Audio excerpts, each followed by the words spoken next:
Thanks for tuning in to Discover Stories on Reimagine Radio. Before we get started, here's a word from our sponsor. Do you wish you had a voice in making some of the world's most popular websites more accessible? Fable is recruiting a community of paid assistive technology users who work from home to test websites and provide feedback on how they can be improved.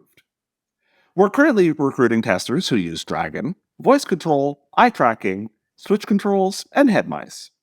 No resume, no cover letter, and no experience with user testing is required. Learn more and apply at www.makeitfable.com/community.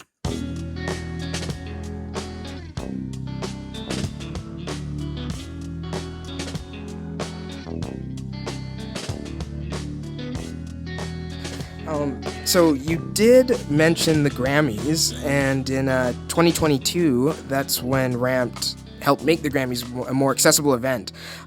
You spoke about how when you joined in 2019. Would you let our listeners know just a little bit about what the 2022 event looked like and what insight Sure. you gave? Yeah, I mean, we ended up having a lot of talks and a lot of consultation leading up to it.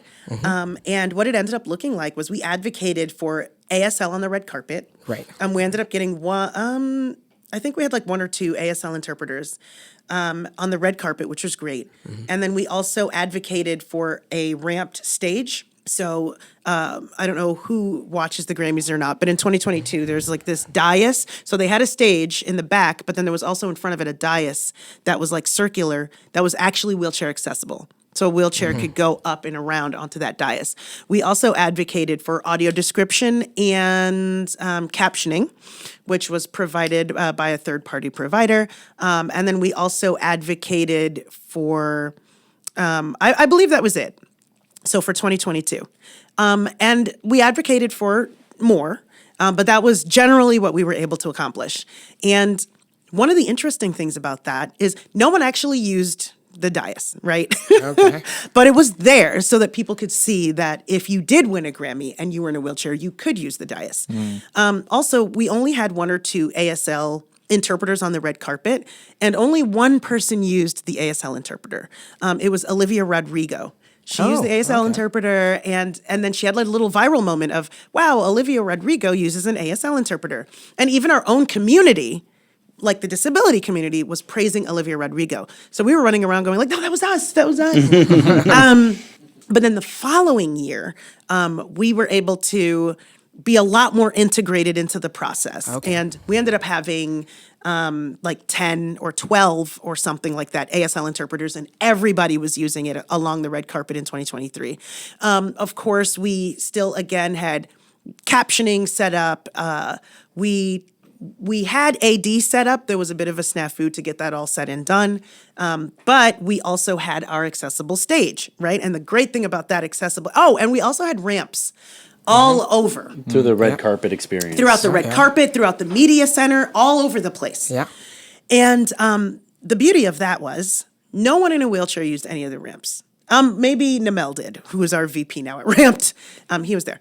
But all of the women in their redonkulous dresses, they were all using the ramps. And in all their the heels and Stairs all are of that. terrifying, yeah. They were all using all of the ramps. No one even, and to the point where like people who weren't in ridiculous dresses were just using the ramps because it's just easier to deal with. People that were moving like heavy things really quick between scenes were using the ramps. Also, that stage with the dais, if anyone watches the 2023 Grammys, there's going to be a dance, like a devil-worshipping fire dance done by Kim Petras and Sam Smith for that song that they did, Body Shop. And they use that ramp. And their performance was created knowing that ramp was going to be there, that stage was going to be there. So that whole performance was made because of that stage. And the reason I think that's great, because people are like, oh, but a person in a wheelchair didn't use the ramp. I'm like, this is a testament to universal design. Yes. Everyone will 100% benefit. I mean, text messaging was made by a deaf couple, right? How many, we have the curb cut, side cuts. Everyone uses that from wheelchairs to strollers to whatever. And this is just a testament to universal design. It's always what you need to create for the disabled community that everyone benefits from. Yeah. And Sam Smith and Kim Petras had the event of the night, and Yeah. that was with our stage. That's so awesome. We did a podcast a while ago with a gentleman named Alex Carey who works in the video game space, helping with accessibility and does video game design himself. And he touched on this term that he's kind of coined called temporary disability. Sure. And that's like when I'm playing a video game and maybe everything's too loud, so I need to turn on the subtitles. There's adaptations and modifications that we can make to anything to be more accessible for people with disabilities, but it also positively able-bodied people as well. Like everyone benefits from the modification. So why aren't we just doing that modification in the first place? Why do we have to take extra steps before? So it's cool that you point out the ramps that only one wheelchair user might have used it, but more able-bodied people ended up using it anyway. There's an integration side to it as well, right? Because like you can tell when something's kind of slapped on as an afterthought or because someone's making you do it. It's another when it's integrated into the whole experience, right? So through the red carpet experience, the Back Media Center where you go to get your pictures with your Grammys and all that kind of stuff, it wasn't like something that needed to be rolled out on request, right? It was integrated into the entire pathway. Having the ASL performers, you didn't have to go and ask for it. We had a corral of them at the front, and it's like, hey, you want an ASL interpreter for your interviews? You know what I mean?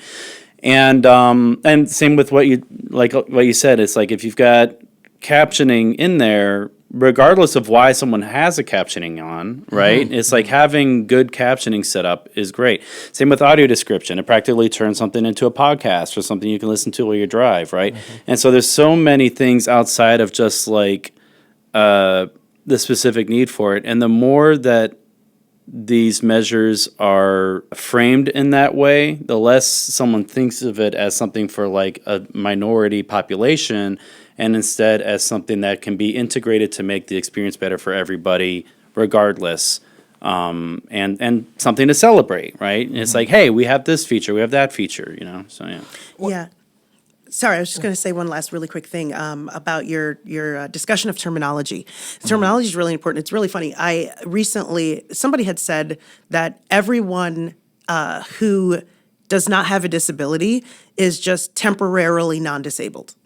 Because you're eventually going to have a disability. Age into it. Exactly, due to this or due to that. Another thing, too, is, this is my own, I have a few personal vendettas against a couple of words. Anyone who knows me knows I hate differently abled. I can't do that. Because why? Because I'm disabled, my ability is different. Like singing is not a different ability, it's just an ability. So don't call me differently abled. The other thing that I do have an issue with is able-bodied. Okay. Because I think that people are just non-disabled. You're either disabled or non-disabled. Because there are a lot of folks who are disabled that have able bodies, right? So like right now, first of all, I run a 5-minute mile and I stand up for pregnant people. So I'm pretty able-bodied. Or there's the deaf community or folks who are neurodivergent, who would identify as disabled, but not necessarily, like they're also able-bodied, right? But then also, the term non-disabled centers disability. As opposed to centering able, right? And so there's just this growing need to do things like, you know, have you ever seen things where they say disability and then they have the A capitalized, or like, you know, let's focus on the ability. There's a growing contingent of disabled leaders that are really tired of the like capital A or the focusing on ability, because when we look at disability as an identity, when we look at the disability stories we tell as a strength and as an asset, well, why are you trying to disappear it? Why are you trying to vanish it when we celebrate it? Thank you for bringing that up. That's a great correction to make. I appreciate that. Yeah. Yeah, certainly. It certainly makes sense. And to be honest, like even I think like people like Dave, all of us use that term, but never really like made the connection, right? And the terminology changes over time, and and it's just learning, right? That's all it is. As long as you're open-minded enough to understand where other people are coming from and why, like how you just explained that. now that's how I'm gonna. That's what I'm gonna be using from now on for sure. Yeah. So she swayed you. Yay! Oh yes. Oh, you got me. Yeah. You got Another me. one. That's part of the cultural side of this Exactly. as well, right? Yeah. It's like, because like, it's not, I don't know how Canadians are with like wokeism, right? But it's not like rules. It's really just more about making sure that we can continue to craft the discussions to be as inclusive as possible. Because even within the disability community, there's a lot of silos, right? There's a lot totally. of microcultures or subcultures, and some of them are relatively they circled the wagons around themselves, which you can't blame, right? But we have to be able to open this up as well. So there's the other component of that. It's like, it's the grace side of it. It's like, we're all here to learn. We're all here to make each other feel comfortable. Yeah. And just like any form of identity, we expect those that are either entering into it or they've been entrenched in it their whole lives, regardless, there's always something else to learn. And there's always new ways for us to make sure that someone isn't being left out. And I've been, really kind of finding, at least maybe it's because of the way we're doing it through music and through entertainment, right? That we haven't really run into that much of a problem of, pushback, Yeah. right? And it really has just been something that we can learn little steps at a time and keep bringing those learnings again and again, compounding on themselves, rather than kind of getting hung up on like, no, that's it, I've done. It's like, I don't know. Checking a So box. yeah, exactly. Yeah. Yeah. So we've kind of chatted like a bit about the conversation shifting around accessibility and disability. And we've touched on a couple specific items, but are there any things off the top of either of your heads that you could think of that you want to change, or you want in the future to be just the normal that it might not be right now? There's this idea of being ashamed of disability, I think is what ultimately needs to change, the shift. So like we mentioned earlier, I travel all over the place doing keynotes and songs and concerts at everywhere from Fortune 100 and Fortune 500 companies to universities to cultural centers to this, to that, and the other thing. And there's like a consistent through line of folks seeing someone proud of their disability for the first time. Like consistently. They're always just like, wow, that's so like interesting. I've never seen that before. I want to, and then people just talking about their disability for the first time, or even associating what their condition is with disability, or all of these kind of things for the first time everywhere we go all the time. It's like, we can't do it with one person every single time. Like, at what point do we have this as a global, it's okay? Yeah. Where's I want a global, it's all right. Because it turns out that how you win, and here's the secret to winning at life. The secret to winning at life is Yeah. like that thing.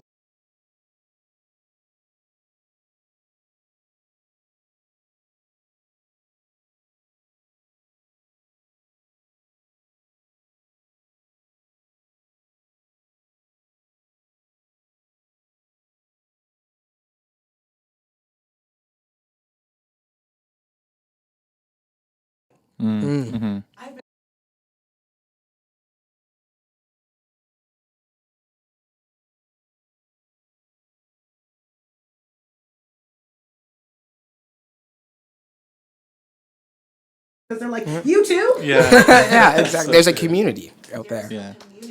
Basically, it's really just the shame busting. That's really what I want to be able to do. And can I mention the book at all? Yeah. The other book? Maybe not too much of it. So one of my big things that I want to do is I want to publish a book. I want to publish a book that really discusses disability narratives in a pop culture setting. Okay. The disability narratives that we currently already have in pop culture that I want to lift up and celebrate. I want to be able to use the stories of disabled icons, living disabled icons, that we can share, celebrate, and begin to add that to our culture. Because what is culture, right? Culture includes our heroes and our joined, folks that we lift up, our joint stories that we can kind of pull on within pop culture. And I want to be able to write a book that uses sort of these kind of pop disability stories within our culture and celebrate those. And so that sounds like a fun pitch, right? Yeah. Guess who picked it up? Penguin. Oh, No way. there you go. So, Some exclusive. yeah, this is my first time. Okay. And this is my first time mentioning this. And you guys, when you air this will still probably be the first time that it's mentioned. Awesome, yeah. But we got picked up by an imprint called Tiny Reparations, and it's run by this amazing comedian, Phoebe Robbins. Really, really exciting stories that Tiny Reparations tells. So very excited to be a part of that roster. That's probably going to be released in a year and a half. The literary climate is very slow. Yeah.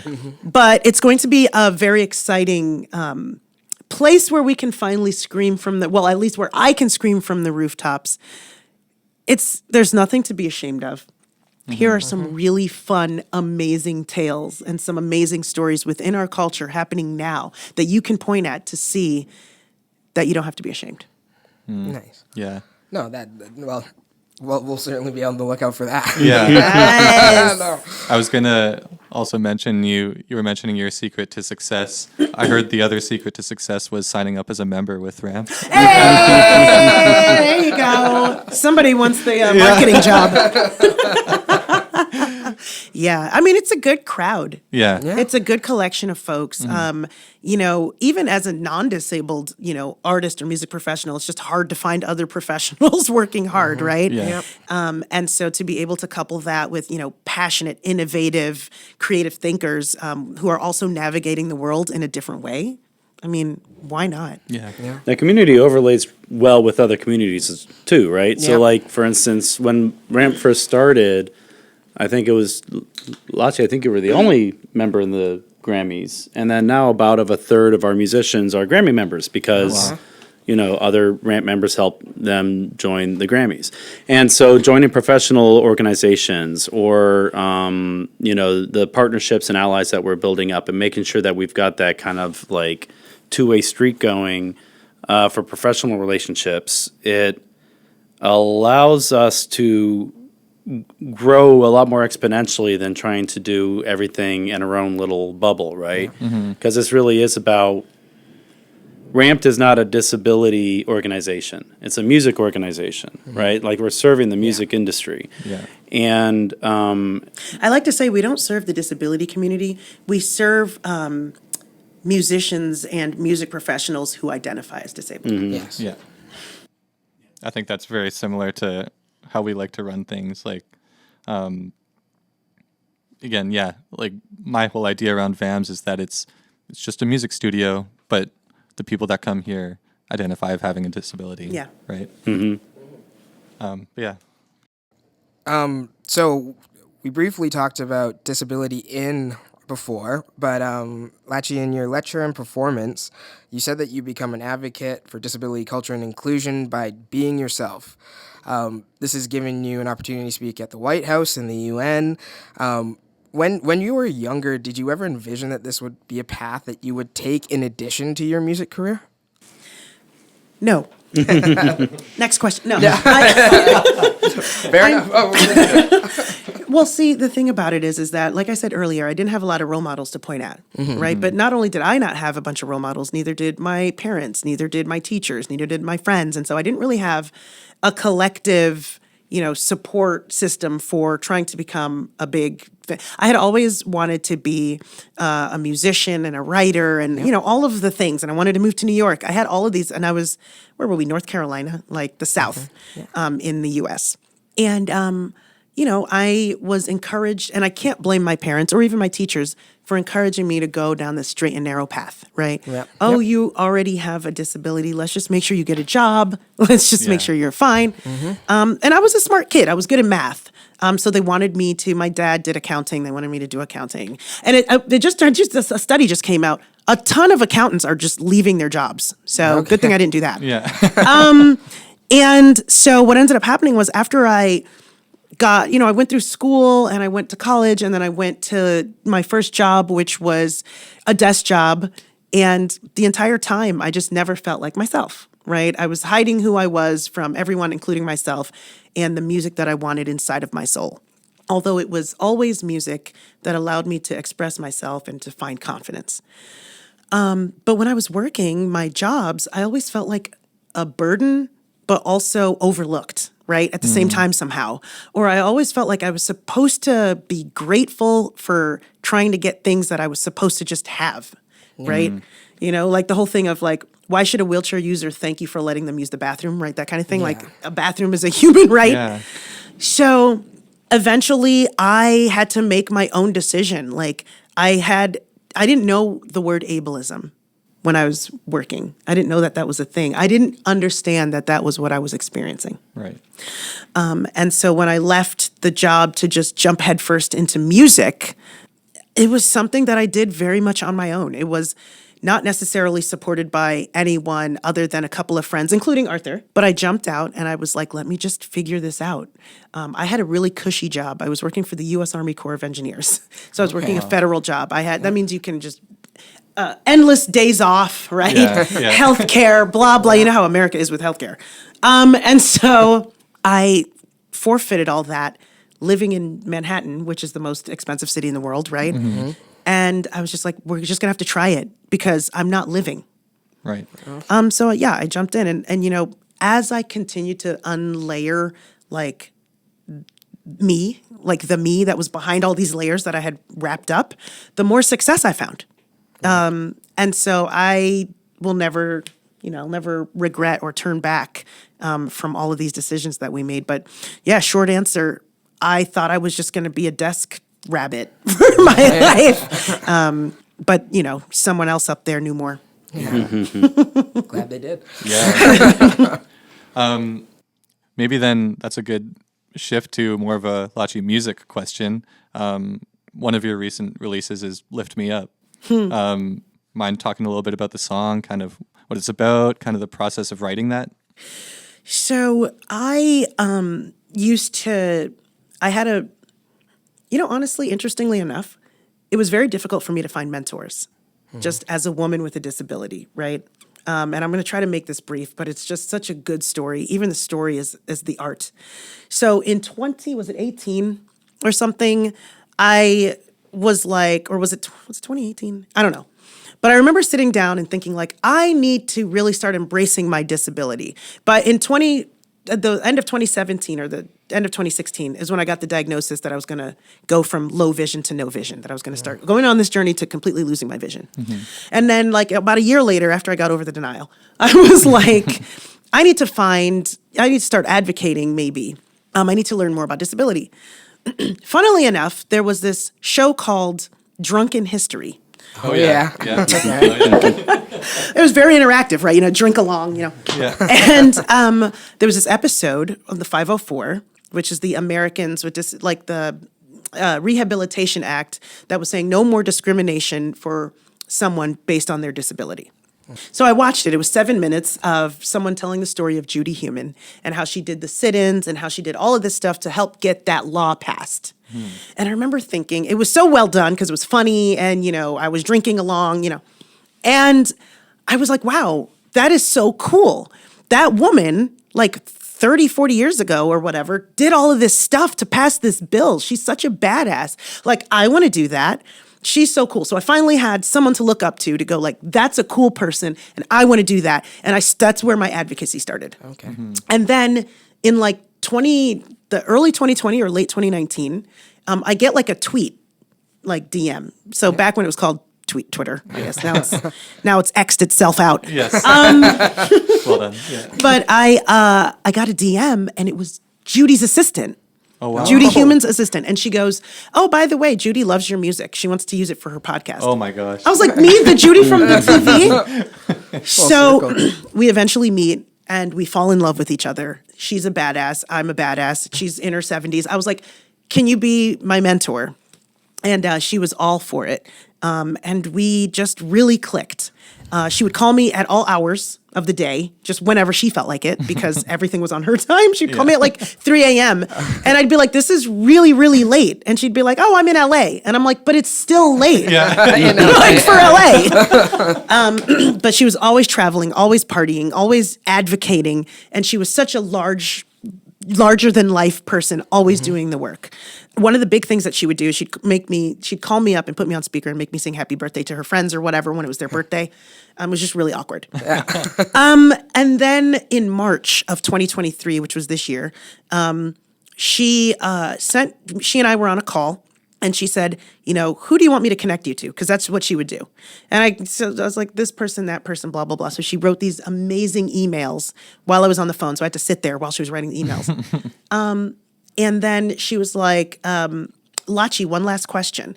I know you're doing this conference. I'm doing this conference that you did last year.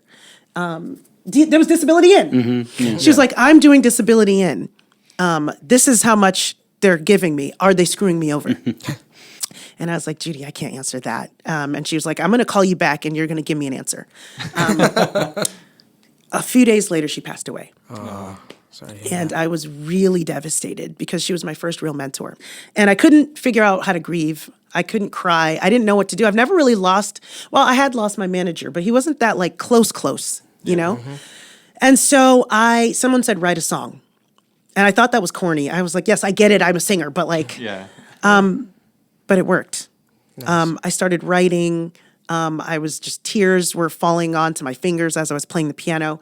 I ended up calling a good friend of mine, James Ian, who was also like her mentee, who she would also call to sing and stuff. So we had that in common. He's also a RAMPD member as well. So he has a mobile disability of some sort. We got together and we co-wrote, because we were just both really close to Judy and we were both coping and trying to figure it out. So he and I wrote it together. And then Galen Lee, who was also like another person who knew Judy, she's a wheelchair user and a singer and a violinist. She was like, I hear you guys are writing a song about Judy and I'm not part of it. What's that about? So she jumped in. Also a RAMPD member. Then another RAMPD member, April Rose, she has epilepsy. She's like a pop songwriter. She's been placed everywhere.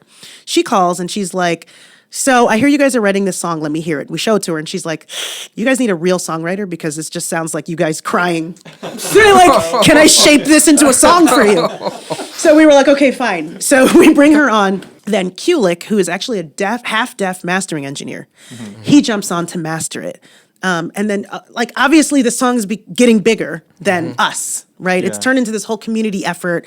RAMPD Records wants to put it out, which is disability owned and disability A&R'd by Namel, who is a wheelchair user as well. Then someone's like, you guys need to make a music video. Yeah. So then the music video discussion happens. Day Al-Mohammed, who used to work for the White House, so she gave up being a film director to work for the White House, and then she was like, you know what, I don't want to do this anymore. So she leaves the White House, and I was like, Day, you have to be our film director, and she's blind. Okay. So she jumps on as our film director. We work with Kat Rubenis-Stevens, who's also a film director who's done the Disability Film Challenges. And then we bring together this whole crew. The video ends up being these ASL TikTok stars who do the ASL front and center, while we, the recording artists, are kind of splayed in the background via projection. And then, so it's ASL. Then we have audio description at the top of the music video done by Ali Stroker, who is an Oscar-winning wheelchair user actress. And Ali Stroker, who played Judy Heumann in the Drunken History. Drunken History, full circle. It all comes together. And we have, I always miss saying this, but we also had an artist who did our cover art, Genevieve Ramos, who I believe has CP. She did our cover art. So it was just like such a ridiculously beautiful community effort. And it all started because we were just sad about Judy and we just wanted to put it down. It got picked up by BET, which is the Black Music Entertainment Channel. It got picked up by MTV.com, which is the, MTV. Yeah. We ended up getting radio play on like national radio. Oh, wow. We got the lowest we got was number 29 on adult contemporary radio. Nice. We got like a big Hollywood Reporter article. It just kept getting bigger and bigger. And I can't I don't even know. Like, it's still out there. People are calling it the Disability Pride Anthem. And and then it's like a beautiful song already. Like, it can stand alone as a beautiful video. It can stand alone as a beautiful song. But honestly, what really does it is this beautiful community effort, this community that Judy left behind, it coming together for her because of what she did is the real art. Well, and I'm like tearing up. well, it's a beautiful way to honor Judy as well. You know. The song was meant to happen. Yeah. Right. So we'll kind of shift gears here now to why you're in Vancouver in the first place. So you're both here for the Vancouver International Film Festival. Could you let our listeners know about why you're up here for that? Yeah, I mean, we're here. There's an accelerator program, and I know the acronym, AMP. but what does it actually AMP. stand for? Yeah. And we're basically here because when we talk about underrepresented music composers and TV film composers, that's really what AMP helps to amplify. We wanted to make sure that disability was included. And I know that AMP has worked with like the CDC, which is the Composer Diversity. I don't know what CDC stands for, but it's like for diverse composers. And then also the AWFC, which is for women composers.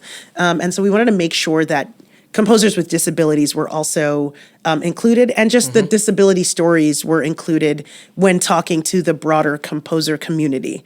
And so that's how we got involved. And part of this too is to get the discussions going, right? So like kind of like the first year we worked with the Grammys, it's like, what could they do, right? And then the next year it's like, okay, this is what you are going to do. And so this is very much with the intention to grow and to continue getting this discussion going. And, again, it's just a good reflection of how we seem to be operating, which is like the first point is like, okay, yes, we aren't doing enough for accessibility or for disability. And so it's like, just help us, right? And then the answer inevitably comes, it's like, okay, well, that means you need to set a budget to do accessibility and equity measures. And so it's like, oh, we don't have the budget. It's like, okay, when you make next year's budget, have a budget. Yeah. And so that's where the discussion is right now. But we've got to meet a whole lot of folks involved in this on like the meta side of it. We got to meet with the people who founded the AMP program, and they're just like really kind of gung ho on this. Now the AMP program itself, just briefly, their objective is to open this up, like the kind of like music entrepreneurship to underrepresented groups in general, right? And so and the way they're doing it is why we're here, because I love it. It's not just, hey, go and get somebody that is underrepresented and give them a job really quick or give them opportunity. Because a lot of times when that happens, and something we see a lot in the RAMP community, is like when opportunity comes, sometimes you kind of lie, cheat, and steal to get to that opportunity in the first place. And then suddenly you're under a spotlight and you don't have that breadth of understanding. You don't have that experience. You don't have that training and mentorship to be able to step up to the plate you've been given. And then everyone turns around and says, see, that's why we don't give you opportunity, right? And so they're almost set up to fail, whether on purpose or not. And so I love AMP's vision is very similar to RAMP's, which is like do the training, get people connected, get them their network, put their product to the test. So it's not just, oh, isn't that great? And instead it's like, yo, that's awesome, right? To refine their craft and to challenge themselves and their work and the way that they do business, so that when that opportunity comes around, there's no question that they're going to be able to actually deliver and grow from it and build a career out of it. Okay. And is that part of the panels with AMP that you're doing? You said you did a couple. Yeah, exactly. Actually, I had a lot of fun yesterday talking about music entrepreneurship, talking about how, boldness, authenticity, distinctiveness, and really just honing your craft and your expertise are the building blocks to being a good music entrepreneur. And I won't go into the whole lecture, but I think that the real point is that a lot of music, especially artists, but beyond artists, engineers, producers, composers, they think I just got to be really good at being at my craft, which is good. But honestly, that's a given for a lot of these places that are looking to hire folks, right? They assume you're good if you're going to apply. So what else can you bring, right? And that's really what, separates a musician from a music entrepreneur. Entrepreneurs see a problem and then they see, how am I the solution?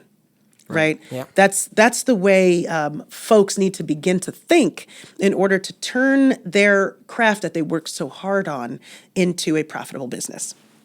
And then we're also going to be, what's the other thing we're doing? The town hall. The DEI town hall. DEI town hall, where we can talk about the resource of RAMPD. So the town hall in general will be talking about some of the resources that composers and producers and artists who are underrepresented can use to navigate the industry and to their advantage and resources, et cetera. And we are going to talk about RAMPD and how RAMPD can be a resource. And we've already been connecting with a ton of creators out here in Vancouver throughout this program who identify as disabled, neurodivergent, saying, how can I be a part of RAMPD? And we've been answering questions, and it's been really great. And folks telling us about other artists and, music professionals that they know that they want to connect us with. So it's been really fruitful. Oh, that's awesome. I'm glad it's been worth the trip up here. I mean, the weather was worth the trip. The weather was worth the trip. And as we said at the beginning, this is a rarity for I know. Vancouver this late You're or very this lucky, early in October. So just to wrap up, we'd love to hear kind of both what's on the horizon for RAMPD, but also personally for you, Lachi. You mentioned the book, but what's I'll let you take the RAMPD end. I mean, so again, RAMPD is very, very young. Like, we're not even 2 years old yet. And we do have support from Ford Foundation, and so that's kind of been where we're starting out with building up our staff and stuff. But no, I mean, we've got a lot of great programming on the way. The more that we are bringing membership in and kind of giving platform for the work that they need to be done, this has been a learning process, not just for kind of pan-disabled experience, but throughout the music industry. It's like, what are the initiatives that the country music scene needs? What are the initiatives that sync agents need? Or what is the technology shifts that the engineers need?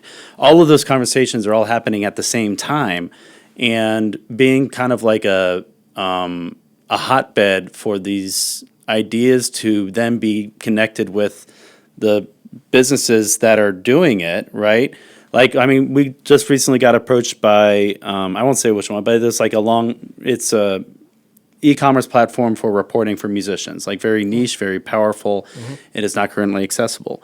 And they're like, hey, we want to, have your membership come and use our product. It's like, they're happy to as soon as you make your product accessible to our community. And so they're not being forced to think about accessibility. This isn't a lawsuit or a threat, right? This is an opportunity for them to come to our market, to our community, and be able to, interface with us and have the pride of working with us. And so suddenly, instead of it being like, oh, where are we going to find the budget to make the site accessible? It's coming out of their marketing budget, right? Because they want to sell to us. So right? Turning all those things on their head, it's like dominoes. It's been very aggressive. I don't know where it's going, but even just next year, we're going to hopefully be having like a couple very large profile programs going on. Getting some of our accelerator initiatives going in the next probably 2 years. And so we're just getting started on RAMPD. Awesome. amazing? Yeah, and I just wanted to add on to the RAMPD side. We are building out our advisory board chair, so our advisory board, and I am the advisory board chair, so that's why I wanted to mention that. And also, we will this year be partnering, having a beautiful community partnership with the Latin Grammys. Cool. The Latin Grammys are going to be held in Spain this year, so we're working to make sure that they have SSL, which is Spanish Sign Language, so that's going to be a lot of fun. Our new president at RAMPD is Latina, so she's bilingual, and so that has really helped us to begin that relationship with the Latin Grammys, and of course, we'll be, working again with the Grammys top of next year. Excellent. As for Lachi, which is me, we have a lot of things going on. I actually just recently released a science fiction novel. Okay. And it is really about for folks with different apparent and non-apparent disabilities who are trying to save New York from being devoured by a sentient plague. So that's a fun one. Awesome. We are working on the audiobook now. That should be released by the end of October. You What also else? have your TEDx. Yeah, we'll be doing a TEDx talk early November as well. That's going to be a more of a TEDx presentation / performance. So I will actually be singing at TEDx. So And it's TEDx Cherry Creek in Denver. So yeah. Yes, it's in Denver. We, again, like we mentioned, we're going to be doing a non-fic as well, so a pop culture sort of discussion on disability narratives that just got, put together very, very, just literally like 2 days ago while we were coming here. So very excited to share that. Of course, we're going to always be releasing music. Where the project that we're working on right now is called Mad Different, where we're going to be, so Lift Me Up was an exploration of disability narratives as well. And before that, we released Black Girl Cornrows, which was my self-description song. And so we want to do a whole album that really celebrates different nodes and aspects of blending disability and, pop culture and dance music all together to have people have fun while they're learning about disability. And then I think, what else are we doing? We're doing everything. We're traveling. We're also constantly touring. We were just recently in Peru and things of that nature, just spreading this message of disability culture, inclusion, justice, et cetera, and doing that through performance and through arts. Doing this through our fashion storytelling and music show that we present throughout the globe. What else? What else are we doing? So many other things. We're selling our glam canes. They're apparently selling now like little hot cakes. I'm so excited about that. I love a bunch of, girls and women running around with these amazing canes and just feeling alive, and men. And however you identify. Yeah. Everyone, please, just, I don't care who you are. Just We buy all it. like shiny things. Exactly. So just so many different things going on. I can't even, I don't know, this guy just keeps booking me for things. I tell him I need a break. Yeah, no, I mean, like you're speaking at Georgetown next year and some other things like that. We'll keep seeing what we get up to. Oh, there's one other thing I wanted to make sure that I mentioned. We did a study. I did my study with New York University on recording equipment and technology and its accessibility for folks with vision loss. And we ended up having like 65 or 66 blind folks do everything from answering a survey to testing out different digital audio workstations. And we ended up having some numbers. I mean, a lot of it is stuff that you would assume would come out of the study, like it's more difficult for blind people to navigate certain things. But we also had some interesting findings, like it's actually much more easy for blind folks to navigate simple shortcuts. So play, stop, pause, record, all of those things, mute, unmute, everything that's sort of a one-step shoot and click. It's actually not that it's easy for blind people, but that it's easier for blind people than non-blind people. And so that's a discussion of, well, how do we how do we integrate keyboard usage more to save time for non-blind people too? Yeah. But we'll be presenting that paper end of October at the Audio Engineering Society, which is an international society, very collegiate, prestigious society of audio engineers. So really excited to present that paper. That's exciting. And that's my story. Sticking to it. Thank you for sharing it. Yeah. Well, thank you so much, the both of you, for being here today. It's been a pleasure. And just love the work that Ramp's doing. And of course, your music as well. Thank you guys so much. Diseducation piece. I love that. That was excellent. Thank you so much. Thank you guys so much for having us. This has been a real pleasure. Thanks, y'all.